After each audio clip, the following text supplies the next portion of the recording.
everyone, welcome to another episode of Lucklight Plays. We're continuing our run-through of Destiny of an Emperor as part of 8-Bit Obscurity. And on this episode, we're going to be taking a little break from smashing through gates and smashing towers and smashing castles and slaughtering our enemies, and we're actually going to go treasure hunting in this cave. This cave is actually an extra area that has nothing but items for us to get, so here goes nothing. First things first, we're actually going to head up this way.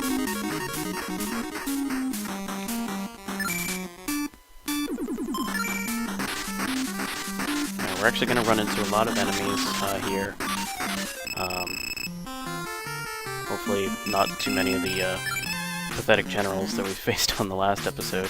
On the last episode, we pushed through Yuan Shu's territory. We realized that he did not have a whole lot of strong forces.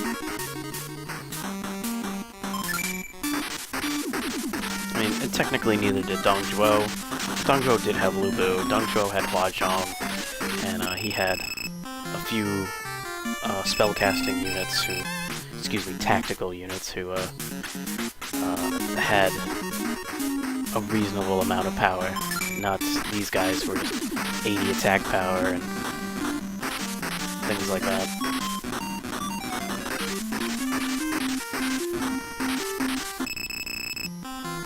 So as we push on, let's see how much we can do here.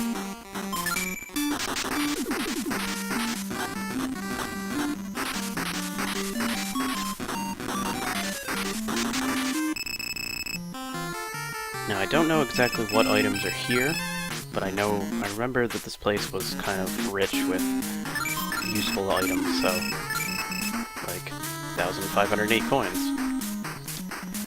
I do find that funny about this game.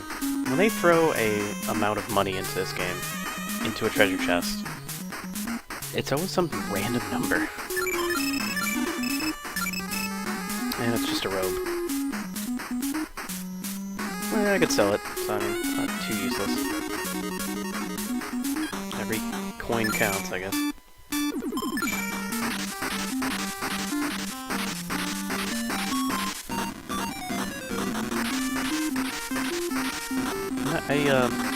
The other thing is, I don't remember coins being a thing.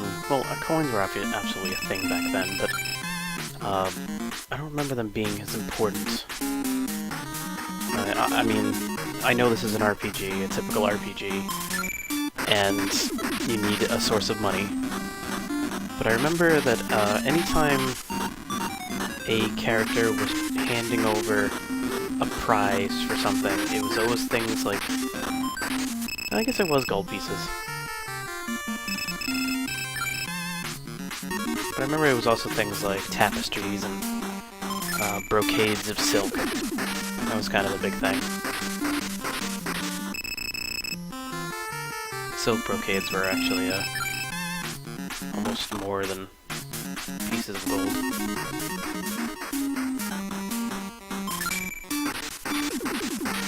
But I know that back then the bartering was more important than, you know, just boiling it down to a currency, so.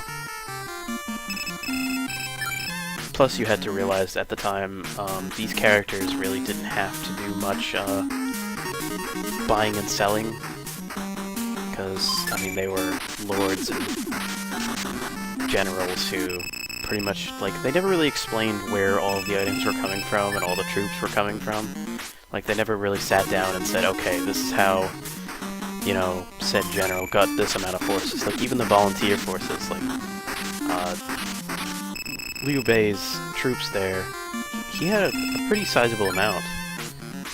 And, I mean, they say that he just kind of gathered the people, but when you gather that amount of people, and you say, okay, we're gonna go fight the Yellow Turbans, how did they establish that these guys were gonna be the leaders?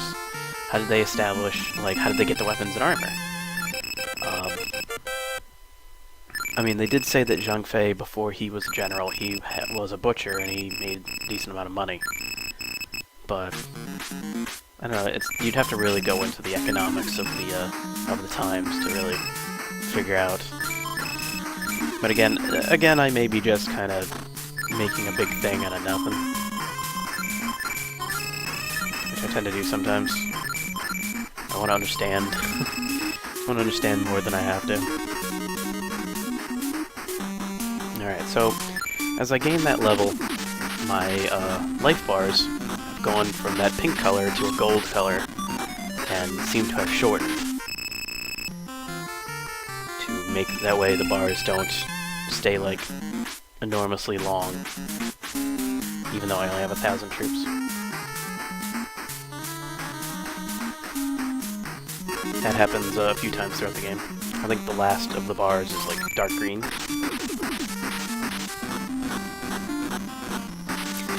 Back in the day, like, I never really understood what did it at the time. So back in the day, I thought that, getting gold bars meant you were in the next part of the game. Like, I think we leveled up so much in, back in the day that we had gold bars when we were in the, Dongzhuo section, so we thought that it involved Dongzhuo. And there's a light, I'll admit there's a light blue bar, and there's a part where you go into, like, the snowfields, and we got the light blue bars, like, the second we got into the snowfield, so we thought it involved the area that you were in. But no, it's a level. Wang Ji. I don't have a horse. I could go buy horses. They're 200 pop, 200 a pop, and they're not. You know, if a character asks for one and you give them one, then they join you. But you know, I just never carry them around really. I should. There's nothing stopping me.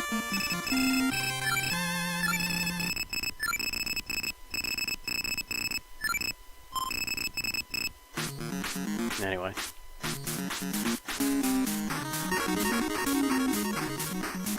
Oh, hello. I guess all that talk about how they're kind of useless just snuck up on me. And I got hit. This may be bad. Come on, run. Good. Alright, phew. When you get that many of the soldiers together like that, you're in a little more trouble, even if they are kind of chump guys.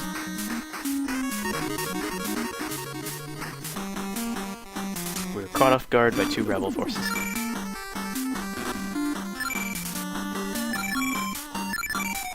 So I'm actually going to attack normally, because I want to heal a little bit.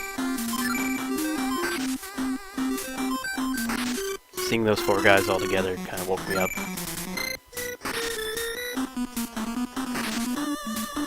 So it puts Guan Yu back to where he should be.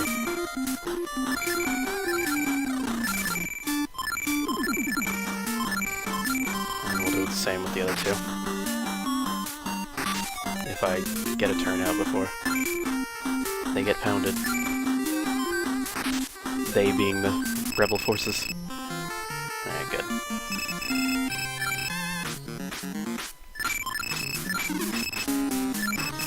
And I got another spear.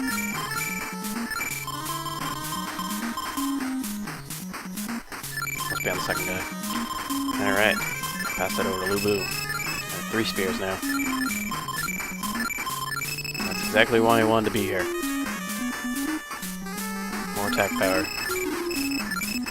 And a 4th spear. Going to Guan Ping.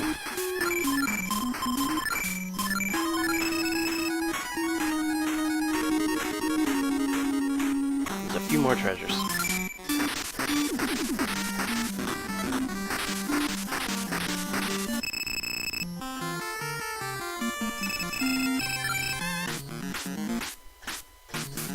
And one right here. Another crappy robe. And down here's 4 more. Another cap, don't need that. 1,003 coins. power pill. And another rope. And so here's what I'm going to do here. I'm going to move this capo to Luke Fang. And then find who had that power pill. And give it to Zhang Fei. What the power pill does, it's an automatic critical hit.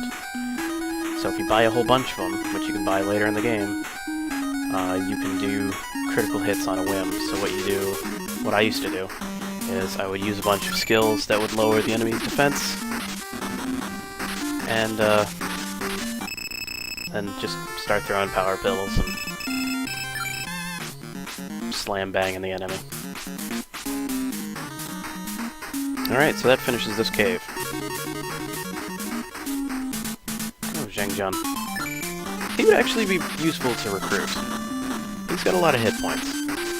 I may switch him with Guan Ping if I can get him. Just for a little bit, at least.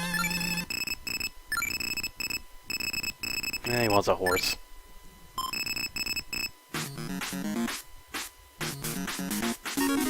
And just the fact that they say, that's not enough to buy my loyalty, should make you be like, loyalty is that easy for you, I see.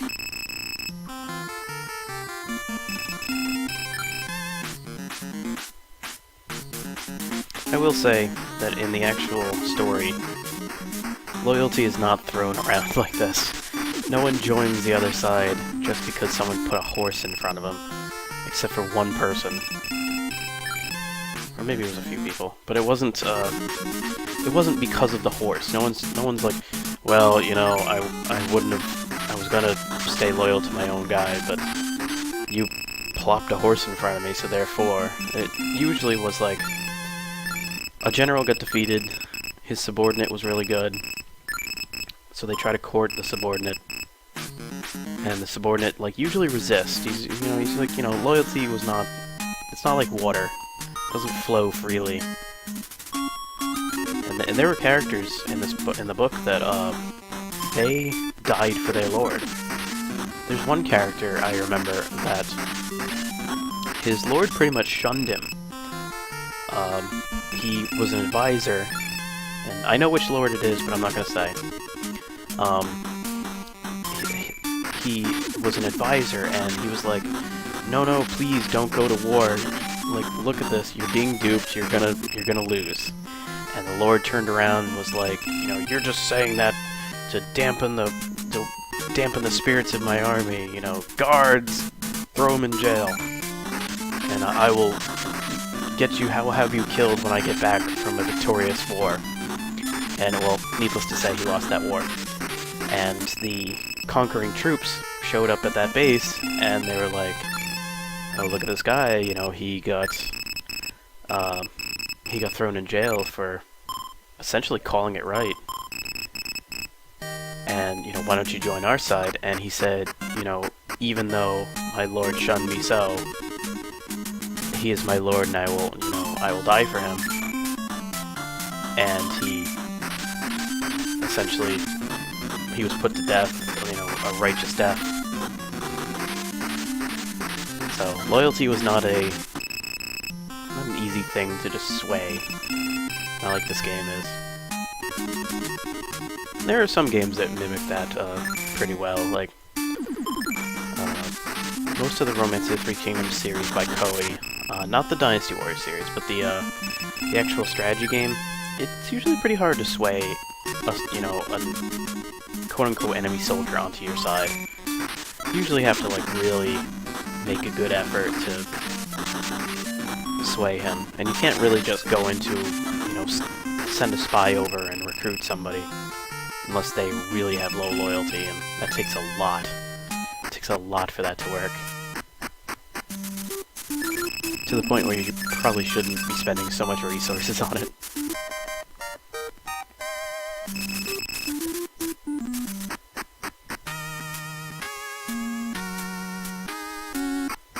So, long story short, loyalty is not that easy. Alright, so I'm going to head over to Nanyang Castle, and on the next episode, we will hopefully take it.